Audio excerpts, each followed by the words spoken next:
This machine is all about speed, it's all about efficiency. It takes out any dead time from the process. It is using every single piece of technology available for piercing, for cutting, for the maximum beam on time, and when it's not cutting and it's moving around the part, it's doing it at extremely high speed.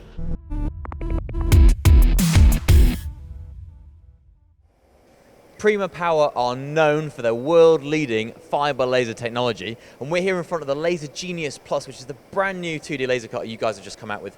But first, Barry, what is a fiber laser? So, fiber laser is the next incarnation on from laser cutting technology. Previously in history we've had CO2 lasers, which use a mix of gases and mirrors and lenses to generate the laser beam and create the cut. With fiber laser we are exciting diodes and sending it straight down a fiber optic into the head. Much more simple, much more energy efficient. And this is your technology you've been developing all the time? This is definitely our technology. Why is it important that you make that kind of laser generation technology in-house?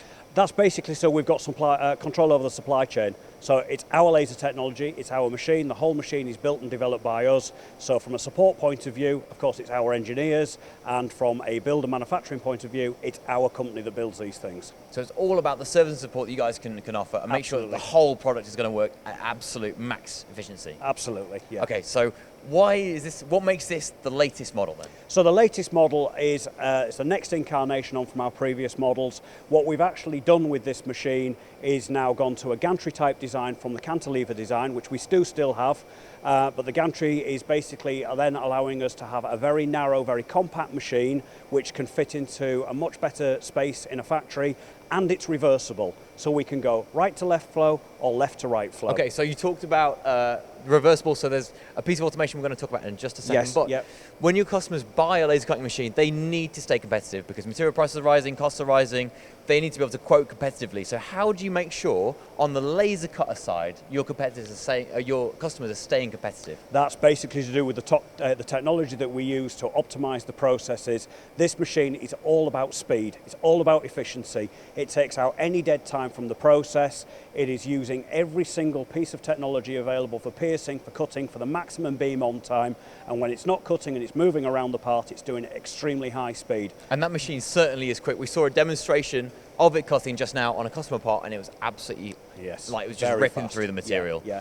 Okay, let's move on to how you keep your customers staying competitive on the automation side. So a laser cutter is not really a laser cutter without a pallet changer. Those kind of normally come as standard. That's a standard thing, That's just this bit here. Yes. What is the system you offer here? So this is the compact server. So this is our entry into the automation world, where we are designing the machine to be able to take a pallet load of material, process it through the machine, automatically load it, and when it has finished doing the process, it automatically unloads the sheet with the parts still in it, so they will be micro-tagged to remain in the sheet, and then it can then be simply removed afterwards. There's other automation options as well, though. This is kind of the first this is automation entry level, option. yeah. What happens when you want to get even bigger and run through the night over weekends without anyone stood there by the machine? So what we also offer is a tower system where we can have multiple cassettes of material that are all preloaded with the materials, the raw materials to go in, and of course remove the finished parts as they come out.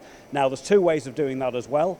In this particular case, just like on the compact server, we can leave the parts in the sheet and take them out manually afterwards, or we can add a robot system that is what we call our picking and stacking robot, which takes the parts from the sheet and stacks them up ready for the next process. I've never seen before in my life, and that is a way of condensing down what is a big sheet with all the wasted material down into just the stacks of the actual parts. The exact parts that you need. Yeah, absolutely. Now, we're here at the Prima Power factory, and we're just shooting loads of videos today, so if you guys are interested in looking at the pick and stack robot or the combo tower, check out our other videos. We're going to be doing one on another laser cutter down there, so we'll be talking about the combo tower and the pick and stack robot in another video. Check that out. Now, moving back onto how do you help your customers?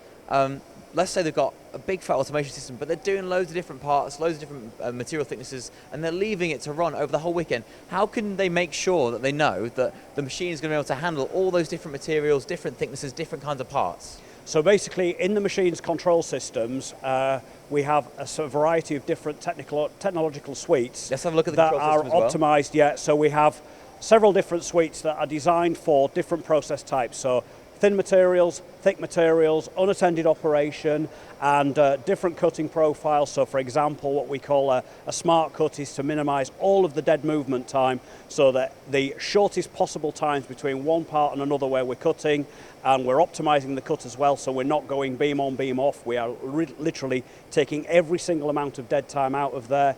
Again, with thicker materials where you have to do that initial pierce, we have technologies to make that as efficient as it possibly can be. And as I say, with our night cut system, which is for running, as it sounds, overnight, with complete automation, complete optimization to take out any dead time, maximum efficiency. All of that goes on inside the machine's control. So in doing that, the operator doesn't have to worry about it. All the parameters are already there. It's all optimized. It's just a matter of the program pulling those in. The head itself inside the machine is an adaptive head. That's its 5th generation now. That's got elements of artificial intelligence actually in the head. So, you know, it's thinking for itself. It's feeding information back. And this machine in particular is set up to do all of its actual calibrations and everything completely automatically. So the customer really doesn't need to worry about setting things up in an old-fashioned kind of way. The machine's doing most of this for them.